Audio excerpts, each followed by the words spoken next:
কেতুগ্রাম বিস্ফোরণে তৃণমূল কর্মী খুনের অভিযোগ, কি কারণে পরিত্যক্ত বাড়িতে বোমা মজুদ ছিল? উঠে আসছে গত 1 বছর আগে তৃণমূল কর্মী খুনের যোগ। লোকসভায় ভোটের সময় খুন হন তৃণমূল নেতা মিন্টু শেখ এবং বোমার আঘাতেই প্রাণ যায় তৃণমূলের অঞ্চল সভাপতি। সেই ঘটনায় সাক্ষ্য গ্রহণ শুরু হয়েছে এবং পুলিশের অনুমান সাক্ষীদের ভয় দেখাতেই বোমা মজুদ করা হয়েছিল।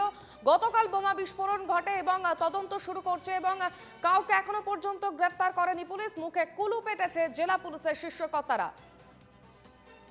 আমাদের সঙ্গে সরাসরি রয়েছেন আমাদের প্রতিনিধি সৈকত ভট্টাচার্য। সৈকত, তৃণমূল কর্মী খুনের ঘটনা এবং পাশাপাশি যেমনটা আমরা দেখেছি যে গতকালই বিস্ফোরণ হয়েছে এবং সেখানে বাড়ির ছাদ উঠে এসছে, কোথা থেকে এই বিস্ফোরণ, কোথা থেকে এই বোমাগুলি মজুত রাখা হলো, কি জানতে পারছো? পুলিশের তরফ থেকে কি জানানো হচ্ছে?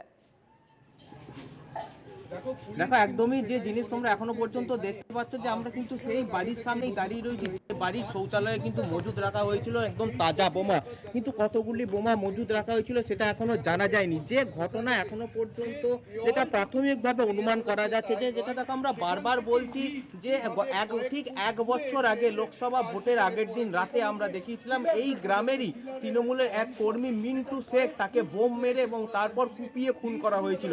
সেই মিন্টু শেখের যে মামলা হয়েছে সেই মামলার কিন্তু সাক্ষ্য গ্রহণ শুরু হয়ে গিয়েছে আদালতে, এবং যতদূর অনুমান করা হচ্ছে প্রাথমিকভাবে যে সেই সাক্ষীদের ভয় দেখাতেই কিন্তু আবারও হয়তো বোমা মজুদ করা হয়েছে। এর কিন্তু কোনো সঠিক প্রমাণ পাওয়া যায়নি, কিন্তু প্রাথমিক অনুমান যেটা, যে সেই মিন্টু শেখের যে মামলা চলছে সেই মামলায় সাক্ষী যারা দিতে যাবে তাদেরকে ভয় দেখানোর জন্য হয়তো বা এই বোমা মজুদ থাকতে পারে। ঠিক দেখতে পাচ্ছ কি রকম ভয়াবহ পরিস্থিতি, যে কংক্রিটের দেওয়াল ছিল সেই কংক্রিটের দেওয়াল কিন্তু কয়েক ফুট দূরে এসে ছিটকে পড়েছে এবং এখনো পর্যন্ত সেই বোমের যে সুতলি দড়ি সেই সমস্ত পোড়া এখনো বলছি পড়ে রয়েছে এবং ইটগুলো কিন্তু চারিদিকে ছড়িয়ে ছিটিয়ে রয়েছে এবং ঘটনাস্থল কিন্তু ক্রাইম সিন বেল্ট দিয়ে ঘিরে দিয়েছে কেতুগ্রাম থানার পুলিশ। এবং গতকাল রাতে কিন্তু এখানে কাটোয়ার এসডিপিও এবং কেতুগ্রাম থানার আইসি বিরাট পুলিশ বাহিনী নিয়ে তারা গিয়েছিলেন এবং এখনো পর্যন্ত কিন্তু আমরা দেখতে পাচ্ছি যে পুলিশ এখানে সিভিক ভলেন্টিয়ার থেকে শুরু করে পুলিশ কর্মী তাদেরকে কিন্তু মোতায়েন রাখা হয়েছে। দেখো গোটা ক্রাইম সিনটা যেটা হয়েছে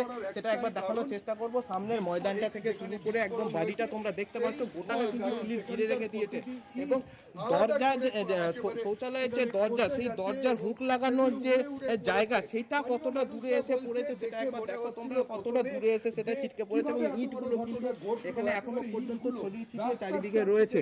দেখতেই পাচ্ছ কতটা ভয়াবহ এবং গ্রামবাসীরা কিন্তু এখনো পর্যন্ত আতঙ্কিত রয়েছে, তারা মুখ খুলতে চাইছেন এবং এখনো পর্যন্ত এই ঘটনায় কিন্তু পুলিশের তরফ থেকে কোনো রকম বক্তব্য পাওয়া যায়নি। কাজেই বলাই বাহুল্য কেতুগ্রামের এই বোমা বিস্ফোরণের ঘটনায় মুখে কুলু পেটেছে জেলা পুলিশ প্রশাসন। ধন্যবাদ সৈকত।